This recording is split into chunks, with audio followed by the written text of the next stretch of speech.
অন্নপূর্ণা যোজনা সহ একাধিক ইস্যুতে সমালোচনা করেছিলেন প্রাক্তন মুখ্যমন্ত্রী মমতা বন্দ্যোপাধ্যায়। আর তারপরে প্রাক্তন মুখ্যমন্ত্রীকে হুঁশিয়ারি দিলেন বর্তমান মুখ্যমন্ত্রী।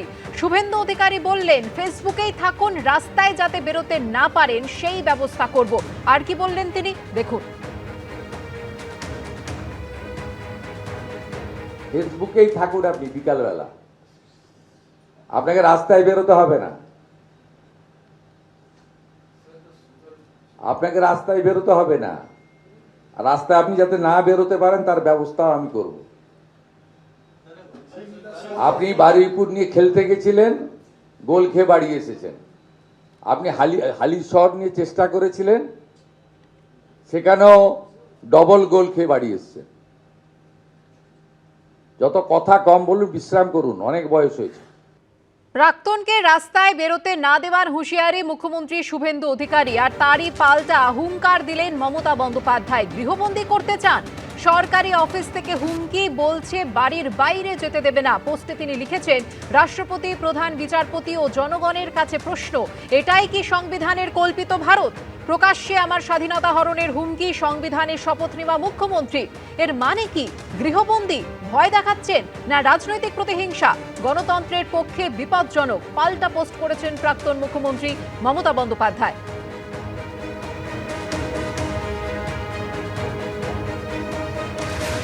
মুখ্যমন্ত্রী শুভেন্দু অধিকারী এটা কি বললেন? মাননীয় প্রাক্তন মুখ্যমন্ত্রী মমতা বন্দ্যোপাধ্যায়, আপনি যাতে বাড়ি থেকে না বেরোতে পারেন তার ব্যবস্থা করব, এ তো হুমকি। গলায় বকলেস পরা ওই চাটন শিবিরকে দিয়ে মেকি অস্থায়ী বিরোধী তৈরি করে যে আপনাদের কিছু করা যাচ্ছে না, শয়নে স্বপনে জাগরণে মমতা বন্দ্যোপাধ্যায়ই আপনাদের কাছে আতঙ্ক, প্রতিদ্বন্দ্বী এবং শত্রু। এই কথাটা শুভেন্দুবাবু আপনার মুখ থেকে বেরিয়ে গেল, এটা কিন্তু গণতন্ত্রের পক্ষে অত্যন্ত বিপজ্জনক। অন্নপূর্ণা যোজনায় বঞ্চনার অভিযোগে তোলপাড়। ধর্ম বর্ণ বাছাই করে দেওয়া হচ্ছে অন্নপূর্ণার টাকা, অভিযোগ তোলেন মমতা বন্দ্যোপাধ্যায়। তোষণ করেছেন তো আপনি, সরকারি প্রকল্প থেকে বঞ্চিত করেছেন হিন্দুদের। পাল্টা আক্রমণ মুখ্যমন্ত্রী শুভেন্দু অধিকারী। কেন মেয়েরা অন্নপূর্ণা ভান্ডার পাচ্ছে না, লক্ষ্মীর ভান্ডার পাচ্ছে না? অন্নপূর্ণা ভান্ডার 1 মাস দেবেন, 3 মাস দেবেন না, পুজো পর্যন্ত বড়জোর দেবেন, তাও কিছু, সবাইকে নয়। দেখে দেখে দিচ্ছেন, চেকে চেকে দিচ্ছেন, বর্ণ দেখে দিচ্ছেন, ধর্মও দেখছেন না। আপনারা হিন্দু ধর্ম ভালোবাসেন না, আপনাদের হচ্ছে হিন্দুত্ব। হিন্দু ধর্ম অনেক বড় মাপের জিনিস, যেটা স্বামী বিবেকানন্দ বোঝেন, রামকৃষ্ণ পরমহংসদেব বোঝে, বাংলার সংস্কৃতি বোঝে। আপনারা বোঝেন না। যারা যোগ্য পাবেন। এখন অবধি উনি তো আজকেও ধর্ম বর্ণ টর্ণ নয়, ধর্ম মানে কি ইঙ্গিত করেছেন এর আগে বলেছিলেন, আমি আছি বলে আছো, নইলে একটা কমিউনিটি 1 সেকেন্ডে শেষ করে দিবে। ইঙ্গিত তো পরিষ্কার। এখন অবধি ট্রান্সফার হয়ে গেছে টাকা 1,45,64,472 জনের অ্যাকাউন্টে। এর মধ্যে মুসলিম বেনিফিশিয়ারি আছে 19,20,00,000, 19.2। যারা যোগ্য তারা হিন্দু কি মুসলিম কি বিজেপি কি তৃণমূল কি পেয়েছেন।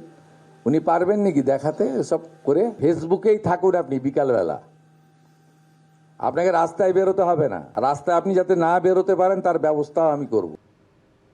বিধানসভার বিরোধী দলনেতা ঋতব্রত বন্দ্যোপাধ্যায় বলছেন, আমরা আবেদন করেছি রাজ্য সরকারকে নিশ্চিত করতে হবে যাতে একজন যোগ্য অন্নপূর্ণা যোজনা থেকে বাদ না যান। নতুন গভর্নমেন্ট এসেছে, তারা যে তাদের যে ইলেকশন ম্যানিফেস্টো, তাদের যে প্রতিশ্রুতি, তাদের সেটা পূরণ করতে হবে। অন্নপূর্ণা যোজনায় যারা এলিজিবল তাদের একজনও যাতে বাদ না যান, সেটা এনশিওর বিজেপি সরকারকে করতে হবে, মুখ্যমন্ত্রীকে করতে হবে। আমরা ইতিমধ্যেই এই দাবি জানিয়েছি যে এলিজিবল কেউ যেন হচ্ছে এর বাইরে না যান। আর এটাও দেখা দরকার কোনো পুরুষ যেন আবার অন্নপূর্ণা যোজনার সুযোগ না পান আর কি। মানে কোনো পুরুষের এই সুযোগ পাওয়ার কথা নয়। এটা গভর্নমেন্টকে এনশিওর করতে হবে যে এলিজিবল কেউ একজনও যাতে অন্নপূর্ণা যোজনার বাইরে না থাকেন, আর কোনো পুরুষ যাতে সুযোগ না পান। এবিপি আনন্দ, এগিয়ে থাকে, এগিয়ে রাখে।